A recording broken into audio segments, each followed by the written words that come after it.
സാധാരണ കാട്ടിലൂടെയൊക്കെ സഞ്ചരിക്കുന്ന സമയത്ത് ആനകളൊക്കെയാണല്ലേ റോഡ് ബ്ലോക്ക് ചെയ്യാറ്. അങ്ങനെ റോഡ് ബ്ലോക്ക് ചെയ്തിരിക്കുന്ന കുരങ്ങുകളെ നിങ്ങൾ കണ്ടിട്ടുണ്ടോ? എന്നാൽ കഴിഞ്ഞ നെല്ലിയാമ്പതി യാത്രയിൽ എനിക്കങ്ങനെ ഒരു അനുഭവം ഉണ്ടായി. ലയൺ ടൈൽഡ് മക്കാക്ക് എന്ന് പറയുന്ന സിംഹവാല കുരങ്ങുകൾ അവർ റോഡെല്ലാം ബ്ലോക്ക് ചെയ്തിരിക്കുകയാണ്. സോ അവരുടെ കുറച്ച് വിഷ്വൽസ് നമുക്കൊന്ന് കണ്ടു നോക്കിയാലോ. സോ ഇവയൊരു എൻഡാങ്ക്ഡ് സ്പീഷീസാണ്. നമ്മുടെ വെസ്റ്റേൺ ഗട്ട്സിൽ മാത്രമാണ് ഇവ അവൈലബിൾ ആയിട്ടുള്ളൂ. മെയിൻലി റെയിൻ ഫോറസ്റ്റുകളിലാണ് ഇവ കാണുന്നത്. സൈലൻറ്റ് വാലി, പറമ്പിക്കുളം, നെല്ലിയാമ്പതി അങ്ങനെയുള്ള ഏരിയകളിലൊക്കെയാണ് ഇവയെ കൂടുതലായി കാണുന്നത്.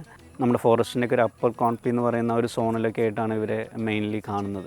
ഭയങ്കര ഷൈ ആയിട്ടുള്ളൊരു ആനിമലാണ്. അത് കാരണം കൊണ്ട് തന്നെ അവർ മരത്തിൻ്റെ മുകളിൽ നിന്നും സാധാരണ താഴത്തേക്ക് ഇറങ്ങാറില്ല. മൺസൂൺ ടൈമിൽ ഇവരുടെ കണ്ണിലും മൂക്കിലൊന്നും വെള്ളം അങ്ങനെ വന്ന് നിൽക്കാതിരിക്കാൻ അവരുടെ താടി അവരെ സഹായിക്കുന്നുണ്ട്. ഇവർക്ക് ആക്ച്വലി ഒരു വാസ്റ്റ് ആയിട്ടുള്ള ഒരു കമ്മ്യൂണിക്കേഷൻ സിസ്റ്റം തന്നെ ഉണ്ടെന്നാണ് പറയുന്നത്. ഏകദേശം 17ഓളം വോക്കൽ കോൾസ് ഉണ്ട് കമ്മ്യൂണിക്കേഷൻ ചെയ്യാൻ വേണ്ടിയിട്ട്. ഈ മനുഷ്യൻ്റെ കടന്നുകയറ്റം കാരണം ലാൻഡ്സ്കേപ്പ് എല്ലാം മോഡിഫൈ ചെയ്ത കാരണം കൊണ്ടാണ് അവർക്ക് റോട്ടിലോട്ട് ഇറങ്ങേണ്ട കാര്യങ്ങളും വരുന്നത്. അവരുടെ ആവാസ വ്യവസ്ഥയെ തന്നെ ബാധിച്ചു തുടങ്ങി. റോട്ടിലൊക്കെ ഇറങ്ങുന്ന സമയത്ത് വാഹനങ്ങളൊക്കെ വന്നടിച്ച് റോഡ് കില്ലുകൾ കൂടുന്നുണ്ട്. സോ കാട്ടിലൂടെ വണ്ടി ഓടിക്കുന്ന സമയത്ത് പതിയെ ഓടിക്കുക. എപ്പോൾ വേണമെങ്കിലും നമ്മുടെ മുന്നിലോട്ട് ഒരു ആനിമൽ എക്സ്പെക്റ്റ് ചെയ്ത് തന്നെ വേണം വണ്ടി ഓടിക്കാൻ.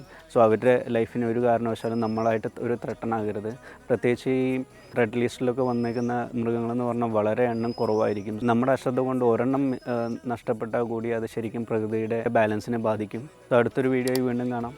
Save wild life, save nature. Bye bye.